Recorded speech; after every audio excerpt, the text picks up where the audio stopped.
오늘 말씀 주제는 우리가 성장 과정 가운데 있다 하는 내용입니다. 공사 중 이 말씀 들어보셨습니까? 제 청년 때는 우리는 공사 중 불편을 끼쳐드려 죄송합니다. 조금만 참아주시면 곧 나아지겠습니다. 이런 말로 서로 격려하고 또 서로를 용납하고 그렇게 해드렸습니다. 예수 믿으면 어떻습니까? 바로 천사가 됩니까? 네, 바로 천사가 되지 않습니다. 그런데 어떤 분들은 교회 안에는 다 천사만 계신 줄 알고 교회 왔는데 좀 지나다 보니까 천사가 없거든요. 그래서 실망해서 떠나시는 분들도 있습니다. 다시는 내가 교회 오나 봐라 하면서 그렇게 나가시는 분도 있는 것 같습니다. 예수 믿는다고 바로 천사가 되지 않습니다. 구원은 믿는 순간 일어납니다. 구원은 믿는 순간 받습니다. 그러나 몇십 년 동안 몸속에 체득되어 왔던 삶의 양식이나 문화나 사고방식이나 성품이나 이런 모든 것들은 그대로 남아 있습니다. 성령께서 주의 말씀을 통하여 차츰차츰 예수님의 형상을 닮도록 변화시켜 가십니다. 그래서 생각이 바뀌고 또 지식이 새로워지고 말이 바뀌고 삶의 모양이 바뀌고 이렇게 나가는 것이죠. 이것을 뭐라고 합니까? 성화, 거룩하게 되어간다 이렇게 표현을 합니다. 그래서 구원은 예수 믿자마자 받죠. 의롭게 된다, 칭의도 예수 믿자마자 받습니다. 그러나 삶이 바뀌는 것, 지식이 바뀌는 것, 이것은 성화는 차츰차츰 성령의 역사를 통해서 바뀌어져 가는 것입니다. 그래서 우리가 공사 중입니다. 그러니까 좀 모난 부분이 있어서 서로에게 불편을 주고 갈등을 일으키는 것이죠. 이것을 알고 계셔야지 서로에 대해서 좀 마음을 열고 이해할 수가 있습니다. 용납할 수가 있습니다. 아, 공사 중이지. 좀 기다려줘야겠네. 이런 여유가 생기는 겁니다. 또 자신에 대해서도 아니, 나는 공사 중이지. 내가 완벽하지 않지. 좀 더 배워야 되지. 열린 마음을 가지게 됩니다. 그리고는 성령께서 우리를 바꾸시고 변화시키시는 사역에 우리 자신을 맡겨드릴 수가 있게 되는 것입니다. 오늘 말씀을 통해서 우리가 성장 과정 가운데 있다 하는 것을 다시 한번 깨닫고 붙잡으시는 시간이 되셨으면 좋겠고, 또 그러므로 우리를 변화시키기를 원하시고 지금도 역사하시고 사역하시는 성령님께 전적으로 우리를 맡겨드리는 그런 결단이 일어나는 시간이 되셨으면 좋겠습니다. 먼저 사도 바울도 성장 과정 가운데 있었다 하는 것을 나누려고 합니다. 사도행전을 우리는 역사서라고 얘기합니다. 초대교회가 어떻게 변화되어 갔는가, 어떻게 성장되어 갔는가 하는 것을 보여줍니다. 초대교회의 지식이 어떻게 바뀌고 변화되어져 갔는가, 또 초대교회의 삶의 모양이, 모습이 어떻게 성장하고 바뀌어 갔는가, 사도들, 또 집사님들, 일꾼들이 어떻게 성장하고 변화되고 바뀌어져 갔는가 하는 것, 역사를 보여줍니다. 오늘 말씀이 바로 그 내용인데요. 바울이 2차 선교 여행을 마무리하면서 안디옥으로 돌아가는데 그 과정을 아주 간략하게 언급하고 있습니다. 오늘 여기에서 좀 주목할 부분이 있는데 18절에 갱그리아에서 사도 바울이 머리를 깎았다, 삭발했다는 얘기입니다. 그리고 20절에 에베소 유대인들이 더 오래 있어 주기를 청했지만 바울이 허락하지 않고 급히 떠났다 하는 내용입니다. 2차 전도 여행 초기에 사도 바울은 어디에 복음을 전하고 싶어 했습니까? 이게 우리가 다루었습니다. 아시아에 복음을 전하고 싶어서 무던히도 애를 썼죠. 오늘 말씀에 근거해서 얘기하면 에베소 지역에 복음을 전하고 싶어 했습니다. 아시아 지역이죠. 그런데 성령이 막으셨습니다.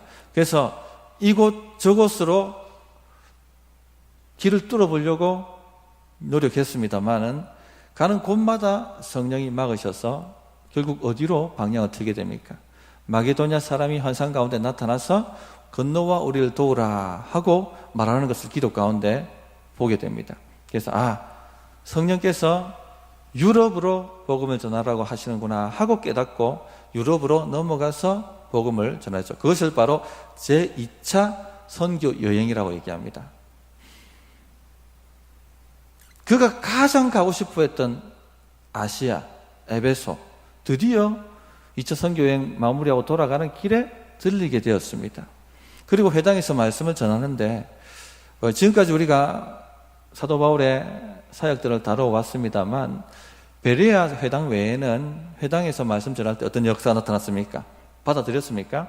아니죠. 유대인들이 반박하고 반발하고 거절하고 핍박하고. 그런데 에베소에서 말씀을 전했습니다. 그렇게 가고 싶었던 에베소에서 말씀을 전했는데 유대인들의 의외의 반응이 나타나는 거예요. 오래 머물러서 더 말씀을 가르쳐 달라고 청하는 겁니다. 근데 사도 바울이 어떻게 합니까? 그렇게 가고 싶었고 그래서 전했는데 오래 있어 달라고 요구하고 얼마나 잘된 일입니까? 복음의 문이 열린 것 아니겠습니까? 근데 사도 바울이 어떻게 합니까? 허락하지 아니하고 급히 떠났다고 얘기합니다. 가이사라로 가서 상륙해서 거기서 올라가 교회 안부를 물었다 라고 얘기하는데 여기 올라가라는 표현은 유대인들은 성전에 올라가는 것을 올라가 이렇게 표현했습니다. 지금 어디로 갔다는 얘기입니까? 예루살렘 성전으로 갔다는 겁니다. 그 예루살렘 교회에 안부를 묻고 왜 이렇게 급히 예루살렘 성전으로 가려고 했을까요? 그 답이 18절에 나와 있습니다. 18절을 유심히 보시면 바울이 일찍이 서원이 있었으므로 갱그리아에서 머리를 깎았더라 되어 있습니다. 이 부분이 이 구절이 주석가들 몇몇 주석가들을 당황하게 만드는 구절인데요. 여기서 말하는 서원이란 어떤 서원을 얘기하겠습니까? 나실인 서원을 얘기합니다. 민수기 6장에 보면 나실인 서원이 나와 있습니다. 하나님의 은혜가 너무나도 감사해서 큰 은혜를 받아서 그 감사를 표현하고 싶어서 견딜 수가 없는데 극진히 표현하고 싶을 때 나실인 서약을 합니다. 30일, 60일, 100일 정도 시간을 정해서 포도주나 독주나 포도와 관련된 어떤 음식도 입에 대지 않고 또 머리를 자르지 않습니다. 시체도 만지지 않습니다. 부모가 죽어도 그 시체를 만지지 않습니다. 철저하게 하나님께 구별해서 하나님께 감사를 표한다는 것이죠. 그 서원 기간이 다 차면 머리를 삭발합니다. 그리고는 성전에 가서 여러 가지 제사를 드리고 마지막 화목제를 드릴 때 그 삭발한 머리카락을 함께 태워 드리는 것이 바로 나실인 서원의 끝입니다. 지난주 살펴보았습니다만 사도 바울이 고린도에 이르렀을 때 굉장히 약해져 있었죠. 약하고 두려웠고 심히 떨었더라 이렇게 자신을 표현했습니다. 그런데 하나님께서 크게 역사하셨죠. 약할 그때에 곧 강하게 하나님께서 역사하셨습니다. 그래서 유럽에서 지금까지 경험해 보지 못했던 엄청난 성공을 경험합니다. 그리고 아주 오랜 동안 그 고린도에서 교회를 세우고 제자들을 양육하는 사역을 감당해냅니다. 하나님의 은혜가 얼마나 감사했던지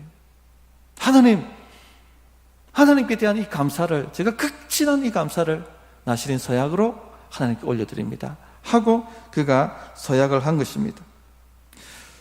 이 나실인 서약은 성전에서 제사 드리고 머리를 태워드리는 것으로 종료되기 때문에 그는 급히 에베소에 머물지 않고 예루살렘 성전으로 올라가려고 했던 것입니다. 그런데 왜 주석가들을 당황시키느냐?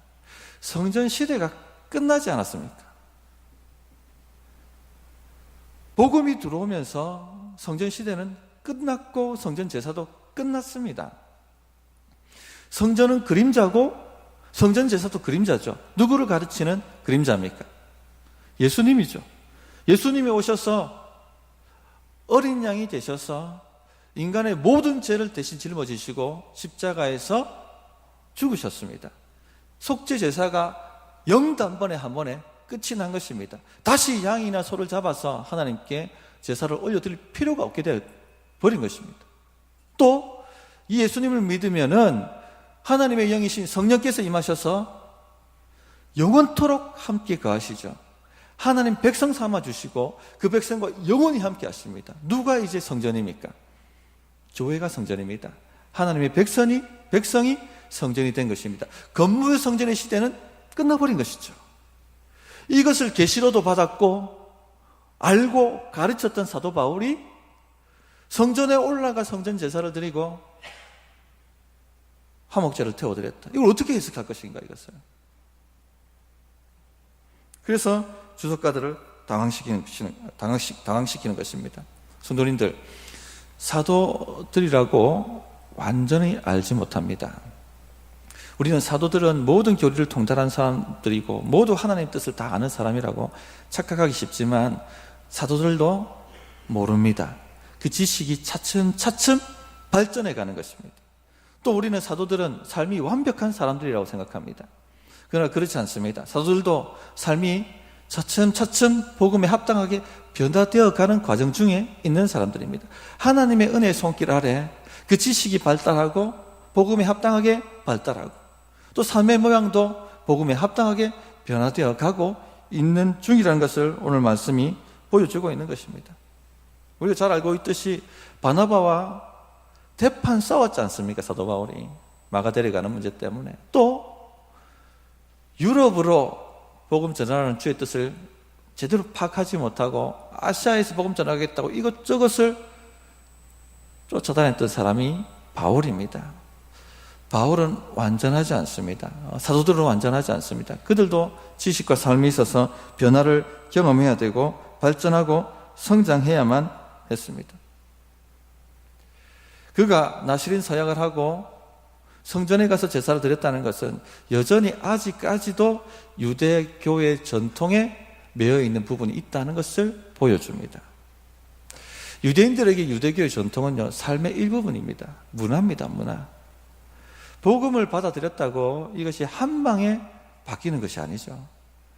차츰차츰 복음을 깨닫고 그 복음의 자신을 또 맡기고 하나님을 체험하면서 생각이 바뀌고 삶의 태도가 성장하고 바뀌어가게 되는 것입니다. 사도행전 자체가 그것을 보여주죠. 사도행전 1장에 보면 주님께서 승천하시기 전에 예루살렘과 온 유대와 사마리아와 땅끝까지 이르러서 내 증인이 되라고 말씀을 하셨습니다. 그러나 초대교회 사도들과 성도들은 어떻게 하고 있죠? 건물 성전 딱 거기에 옹기종기 모여 있습니다. 떠날 생각을 하지 않습니다. 성전 시대가 끝났는데도 불구하고 이때 그래도 마음이 좀 열려있는 헬라파 유대인 중에 스데반 집사가 형제들이여, 우리가 성전을 통해서 이제 하나님께 나아가는 시대는 끝났습니다. 오직 예수를 통해서 하나님께 나아갈 수 있습니다 하고 말씀 전했다가 돌에 맞아 순교합니다. 그때 초대교회 핍박이 일어나죠. 수많은 초대교회 성도들이 그 핍박 때문에 각처로 흩어지게 됩니다. 그때 드디어 사마리아까지 넘어가서 사마리아에도 복음을 전하고 교회를 세우지 않습니까? 이 정도 하면 생각이 바뀌어야 될 것 같은데 잘 바뀌지 않습니다. 사도행전 11장에 가보면은 로마 군인, 이방인이죠. 고넬료에게 하나님께서 복음을 전하라고 하도 안 움직이니까 이제 사도 베드로에게 보자기 환상 가운데 나타나서 고넬료에게 가서 복음 전하라고 이야기를 합니다. 근데 베드로가 뭐라고 반응합니까? 뭐라고 반응하죠? 주여, 그럴 수 없습니다. 제가 부정한 것을 손에 댄 적이 없습니다. 여전히 유대인의 생각 사고방식에 묶여있는 것을 보여주고 있습니다. 그러나 주의 말씀에 순종해서 고넬료에게 복음을 전하자 성령이 고넬료에게 임하시고 깨닫게 되죠. 생각이 바뀝니다. 아, 이방인들도 복음을 듣고 성령을 받는구나. 하나님 백성이 되는구나. 자, 그러나 또 쉽게 안 바뀌어요. 전체 생각이. 사도행전 15장에 가면은 유대인 신자 중에 이방인 신자들이 복음만으로 구원받는 것이 아니라 모세의 율법을 모두 지켜 행해야 된다라고 또 얘기를 합니다. 그래서 온 교회 총대들이 모여가지고 논의한 끝에 오직 예수, 오직 은혜, 오직 믿음이라고 복음을 분명하게 만들죠. 여기에서 또 복음이 분명하게 깨달아지게 되는 것입니다. 이처럼 복음에 관한 지식이 점점 발전해 가는 것을 우리가 볼 수가 있습니다. 성도님들, 이처럼 우리가 변화의 과정 속에 있다, 성장 과정 속에 있다 하는 것을 잘 기억하시기 바랍니다. 씨가 하나 떨어지면 당장에 열매를 맺지 않습니다. 싹이 올라오고 또 시간이 기다리면 줄기가 나고 가지가 나고 열매를 맺고 그렇게 되지 않습니까? 마찬가지입니다. 예수 믿자마자 성령께서 우리 안에 오셔서 우리 영을 살아나게 만드십니다. 전에는 사단에게 지배를 받았지만 이제는 성령의 지배를 받습니다. 그러나 그 사람이 완전히 바뀌는 것이 아닙니다. 씨가 싹이 나듯이 성령께서 조금씩 우리를 변화시켜 가시는 것입니다. 이것을 알고 있어야지 서로에 대해서 이해를 할 수가 있습니다. 좀 열린 마음으로 서로를 바라보고 용납할 수가 있습니다. 그러므로 우리가 성장 과정 가운데 있다 하는 것을 꼭 기억하시기 바랍니다. 춥지 않습니까? 네, 에어컨 좀 꺼주세요. 눈치 있게, 빠르게. 할렐루야. 네, 두 번째 놀라운 사실은 하나님은 아직 완벽하지 않은 이런 우리를 사용하신다는 것입니다. 사도행전을 보면은 완벽하지 않은 사도들 그리고 성도들을 통해서 교회를 세워가시고 복음을 증거하시고 또 서로를 섬긴다는 것입니다. 이런 것을 보면 하나님은 일에 관심을 가지신 것이 아니라 우리 자신에게 관심을 가지고 있다 하는 것입니다. 만약에 하나님이 일에만 관심을 갖고 계시다면 다 잘라버리셨을 것입니다. 다 완벽하지 않으니까. 근데 사실요, 하나님께서 우리를 하나님의 일로 초청하시지만 일은 누가 하십니까? 하나님이 하세요. 하나님의 일은 하나님이 하십니다. 요한복음 15장 5절에 나는 포도나무요 너희는 가지라. 그가 내 안에 내가 그 안에 거하면 사람이 열매를 많이 맺나니 나를 떠나서는 너희가 아무것도 할 수 없습니다. 우리가 할 수 있는 일은요, 예수님께 붙어 있는 것입니다. 예수님께 의지하고 기도하는 것. 그러면 주님이 그 일을 하신다는 겁니다. 그래서 주님의 일은 주님이 하시는 것입니다. 그러나 목사님, 사도 바울이 전 세계에 나가서 복음을 전하고 수많은 교회를 세우고 그가 애쓰고 노력해서 그렇게 복음이 전파된 것 아닙니까? 하고 질문하실 수가 있겠습니다. 맞습니다. 그러나 바울이 탁월해서 그렇게 쓰신 것입니까? 바울 아니면 안 되기 때문에 쓰신 것입니까? 바울이 완벽하기 때문에 쓰신 것입니까? 절대 그렇지 않습니다. 바울이 완벽해서도 탁월해서도 꼭 필요했기 때문에 쓰신 것이 아니란 얘기입니다. 내 아니면 안 돼, 내 아니면 안 돌아가, 그런 생각 절대 하시면 안 됩니다. 그건 반복음적인 생각입니다. 누가복음 3장 8절에 보면 내가 너희에게 이르노니 하나님이 능히 이 돌들로도 아브라함의 자손이 되게 하시리라. 하나님은 전능하신 분이십니다. 우리의 섬김이 필요 없으신 분입니다. 하나님께서는 돌들로도, 사도 바울이 안 가겠다고 하면 돌들로도 충분히 복음을 증거하시게 만드실 수 있는 분이십니다. 그런데 목사님, 왜 우리를 하나님의 사역으로 초청하십니까? 왜 그렇겠습니까? 하나님께서 하나님의 사역에 우리를 초청하시는 것은요, 하나님을 더 깊이 체험하도록 만드시는 하나님의 은혜입니다. 은혜의 초청입니다. 우리를 성숙시키시고 하나님을 더 깊이 알고 복음의 부요가 얼마나 부요한지, 복음의 능력이 얼마나 큰지를 경험하도록 초청하시는 은혜의 초청장입니다. 바울 사도께서 사도로 부름을 받지 않았다면 하나님의 크심을 경험할 수 있었겠습니까? 그가 고린도에서 완전히 바닥이 났을 때 약할 그때의 강함이라 하는 것을 그가 주의 사역에 헌신하지 않았다면 경험할 수 있었겠습니까? 또 부활의 능력이 얼마나 큰지도 경험할 수 있었겠습니까? 그가 주의 일에 헌신하지 않았다면 죽었다 깨어나도 그런 하나님을 알 수 없었을 것이고 그 복음의 능력도 경험하고 알지 못했을 것입니다. 은혜죠. 모세를 예로 들어 보겠습니다. 모세가 광야에서 목동으로 살아갈 때 나이 80이 되었습니다. 그때 하나님이 찾아오셔서 종로로 타고 있는 이집트의 노예 이스라엘 백성들을 건져내는 해방자로서 사역하라고 보내셨습니다. 부르셨습니다. 근데 모세가 탁월해서 부르셨습니까? 아닙니다. 모세도 자기도 자신을 알아요. 그래서 하나님께 거절하지 않습니까? 하나님, 저는 입술이 둔한 자입니다. 제가 그 일을 감당할 수가 없습니다. 다른 사람을 보내십시오. 하고 자기 자신을 알고 자기 미달이라는 것을 알고 거절합니다. 그러나 모세가 주의 사역에 헌신했을 때 무엇을 경험합니까? 홍해를 가르치는 전능하신 하나님을 경험합니다. 또 하나님이 거룩하시다 하는 것을 경험합니다. 시내산에서 불과 구름 기둥 사이에 임하신 거룩하신 하나님을 경험하게 되죠. 또 인간이 얼마나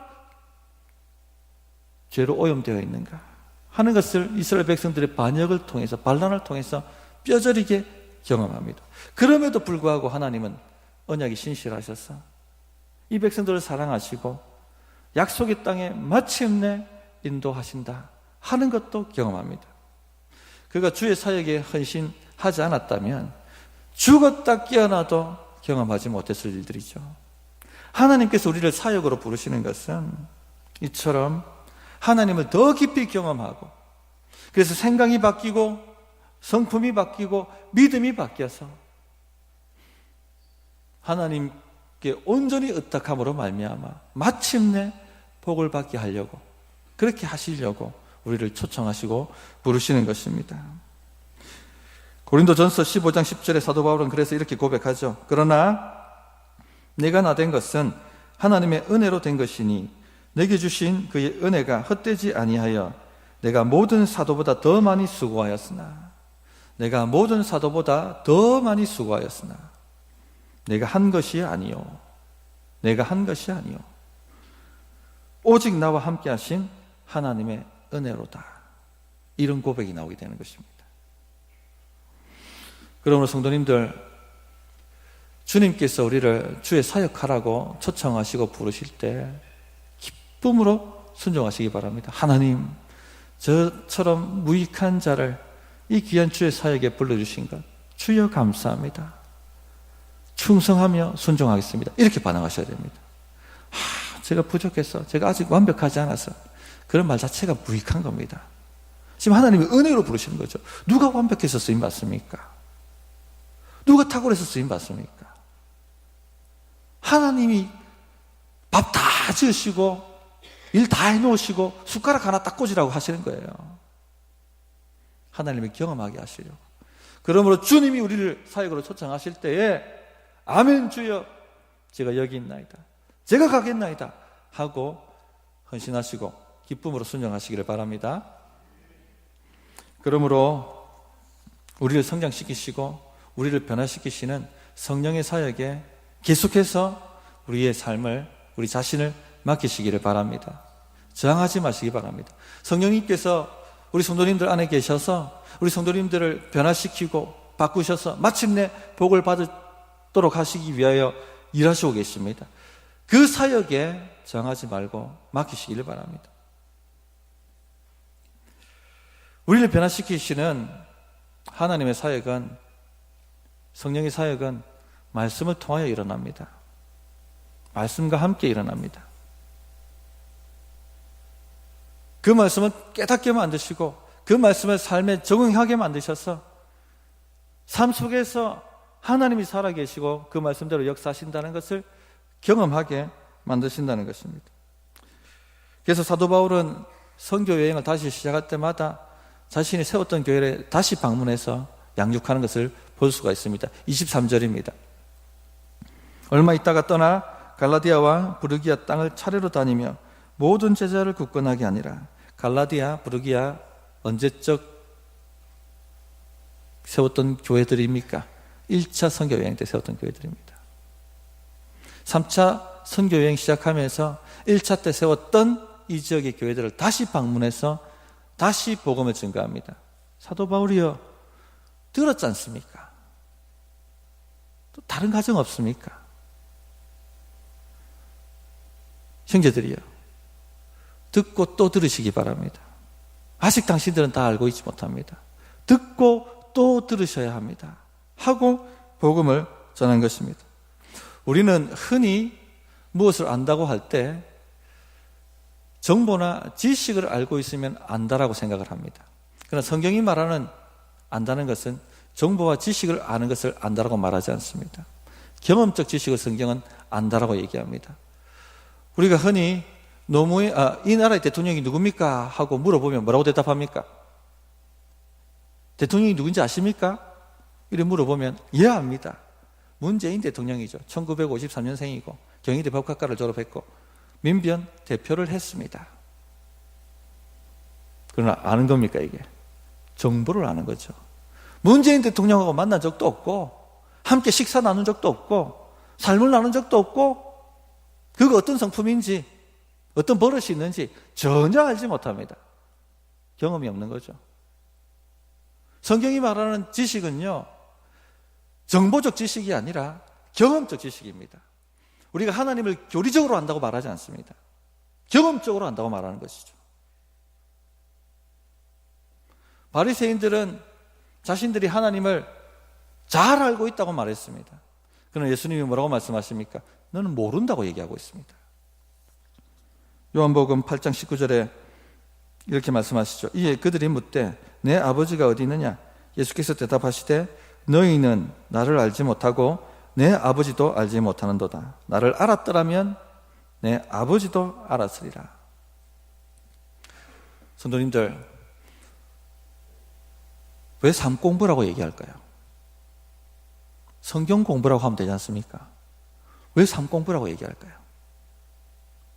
성경 공부는요, 정보와 지식을 준다라고 착하게 만들기 때문에 성경 공부라는 용어를 안 씁니다. 삶 공부라고 얘기해요. 지식이 삶에 체험되어야지 진짜 안다, 아는 것이다 라는 것을 이야기하기 위해서 삶 공부라고 이야기를 합니다. 정보나 지식은요, 책 한 권 읽으면 다 해결됩니다. 책을 읽을 필요도 없습니다. 요즘 스마트폰으로 네이버 치면, 구글 때리면 다 나와요. 정보는, 지식은. 그게 아는 겁니까? 그렇게 성경을 알 수 있습니까? 그렇게 하나님을 안다고 말할 수 있습니까? 바리새인들 성경 정말 잘 아는 사람들이었습니다. 매일 성경 필사하고 매일 성경 읽는데 왜 모르겠습니까? 성경을 손금 보듯이 알고 있으니까 하나님을 잘 안다고 그들은 주장했습니다. 그러나 그들은 예수님을 핍박하고 거절하고 십자가에 못 박혀 죽게 만들었습니다. 미워했습니다. 시기했습니다. 왜 그렇습니까? 지식적으로만 알고 있기 때문에.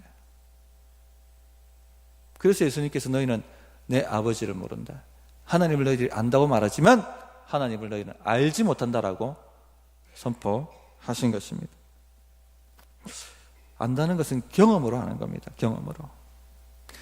지식이, 진리가 경험으로 체험될 때 그제서야 성경은 안다라고 말을 하고 있는 것이죠. 그래서 삶 공부를 지식 공부라고 생각하지 마시기 바랍니다. 삶 공부 들어오실 때요, 기도하시면서 이 지식이 내 삶에 체험되게 해주십시오. 이 하나님이 내 삶에 능력으로 경험되게 해주십시오. 이런 기도하는 마음으로 참여하셔야 됩니다. 삶 공부를 지식 공부라 생각하면요, 이 과정 끝나면 무슨 과정이 있습니까? 이 과정 끝나면 또 무슨 과정이 있습니까? 더 고급 과정은 없습니까? 더 고급 과정이 어디에 있습니까? 그럼 졸업은 언제 합니까? 성경 공부의 졸업은 어디 있습니까? 그게 다 정보, 지식이라고 생각하기 때문에 그렇게 생각하는 거예요. 삶으로 경험되기까지는 아닌 게 아닙니다. 복음이 삶에 적용되고 복음의 능력이 나에게 체험되어지고 복음의 능력이 나의 문제를 해결하고 복음의 능력이 나를 얽어맸던 모든 사단의 권세를 파괴하고 박살내는 것을 경험해 봐야지 안다는 것입니다. 말씀대로 하나님이 역사하신다는 것을 경험해 봐야지 그제서야 내가 하나님을 안다라고 말하는 것입니다.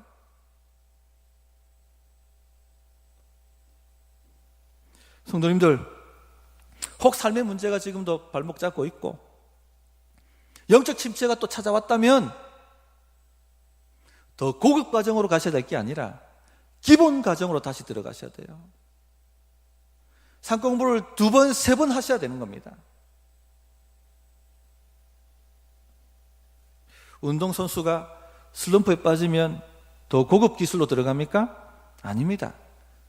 기본기를 다시 쌓았어요. 기본기를. 한국 축구 고질적인 문제가 올림픽 할 때마다 뭐라고 얘기합니까? 기본기가 안 된다. 기본기가. 기본도 모르는데 그 다음 단계로 나갈 수가 없는 것입니다. 상권국 필수 과정은요, 기본기입니다. 기본기. 고급 과정이 아니에요. 그 과정들이. 내가 예수 믿는 사람이라고 말한다면 이 정도는 삶에서 체험하고 가야 한다고 제공해 놓은 것이 바로 상권국 필수 과정, 생명의 삶, 말씀의 삶, 새로운 삶입니다. 생명의 삶은 기초 복음이고, 말씀에서는 적어도 성경이 뭐라고 말하는지 구약부터 신약까지 한번 읽어봐야 되지 않겠느냐. 내가 예수 따라가는 사람이라고 얘기하는데, 새로운 삶은 내가 도대체 누구며 또 이 세상을 지배하고 있는 사단 마귀는 도대체 뭐며 어떻게 영적 전쟁을 치르고 사람을 섬겨갈 것인지, 이 기본적인 건 알고 처음에 가야지 삶의 승리가 일어나지 않겠습니까? 그래서 제공하는 것이 바로 삶의 필수 과정입니다. 성도님들, 이 삶 공부에서 배운 것이 삶에 실제적으로 체험되고 경험되고 역사하도록 기도하셔야 됩니다. 그냥 안다고 넘어가면 아는 게 아니란 얘기입니다. 예를 들어 볼까요? 생명의 삶 공부할 때 성경이 말하는 죄 3가지에 대해서 얘기했습니다. 죄. 우리가 죄라고 말할 때 성경이 말하는 죄의 개념이 뭔가 3가지로 얘기했죠. 기억나십니까? 기억 안 나죠? 모르니까. 정보였으니까. 삶에 적용 안 해봤으니까. 그것 갖고 실험 안 해봤으니까, 기도로. 하나 예를 들게요. 성경에서 죄라고 말하는 것은요, 미래가 내 손에 없음에도 불구하고 미래가 내 손에 있는 것처럼 살아가는 태도를 죄라고 얘기했습니다. 배웠죠. 그러나 삶에서 체험 안 되니까, 실험 안 해봤으니까 배우고 나서 또 그대로 살아갑니다. 미래가 내 손에 달려있는 것처럼 염려하고 걱정하고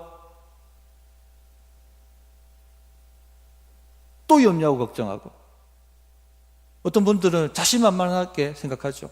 오늘은 여기에서 장사하고 임을 남기고 내일은 저기에서 장사하고 임을 남기고, 내 영혼아 많이 쌓아두었으니 아파트도 몇 채가 되고 예금 통장도 얼마나 있고 내 영혼아 편안하고 안식할지어다. 미래가 자기 손에 달려있는 것처럼 여전히 그렇게 살아가지 않습니까? 이것이 죄입니다. 회개는 여기서 돌아서서 오직 주님 손에 나의 삶을 맡기는 것입니다.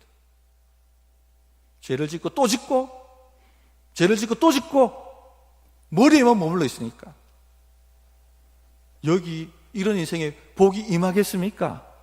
하나님이 더 큰 것을 부어주실 수 있겠습니까? 죄를 짓고 또 짓고 죄를 짓고 또 짓고 있는데,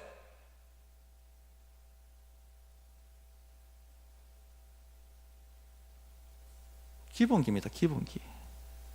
기본이 내 삶에서 체험 안 되는데 더 높은 단계가 없는 거예요. 그래서 삶 공부를 한번 스치고 지나갔다고 다 알고 계신 것이 아닙니다. 또 들으셔야 돼요. 또 들으셔야 돼요. 생각이 완전히 바뀌도록, 완전히 주의 말씀으로 오리엔테이션 되도록, 그래서 툭 누르면 말로서 바로 튀어나올 수 있도록, 이 정도가 되면 삶이 바뀝니다. 이 정도가 되면 삶의 역사가 나타납니다. 혁명이 일어납니다. 그런데 그렇게 안 해요. 성령이 말씀을 가지고 변화시키려고 하셔도 이 사역을 거부하고 저항합니다. 그 고집을 가지고 좀 주님의 일에 주님께 좀 맡겨보시기 바랍니다. 그 고집이라면은요, 삶에 큰 하나님의 역사를 이룰 수가 있습니다. 엉뚱한데 고집 쓰니까 문제죠. 성령이 지금 우리를 변화시키시기 위해서 우리 안에서 얼마나 탄식하며 기도하며 운행하고 계신 줄 아십니까?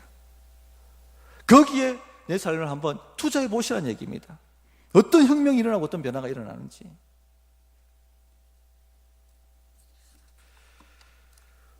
또 한다는 것은요, 사랑한다는 것입니다. 성경에서 말하는 안다는 것은 사랑하는 것입니다.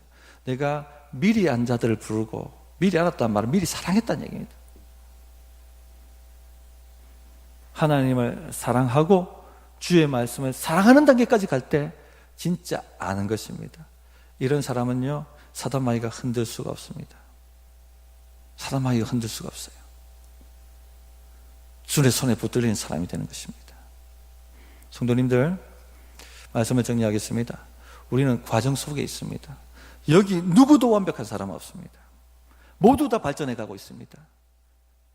성령께 맡겨서 더 발전이 돼 가느냐, 아니면 고집하고 움직이지 않느냐, 이 차이일 뿐이죠. 이런 완벽하지 않은 사람들을 하나님께서 사역으로 부르십니다. 왜 부르십니까? 더 하나님을 경험적으로 체험하라고. 그러므로 주님이 우리를 변화시키려고 하시는 이 거룩한 일에 저항하지 마시고 전심전력하여 협조하시고 맡겨드리시기 바랍니다. 삶의 혁명이 일어날 것입니다. 어떻게 결단해야 될지 1분간 기도하겠습니다.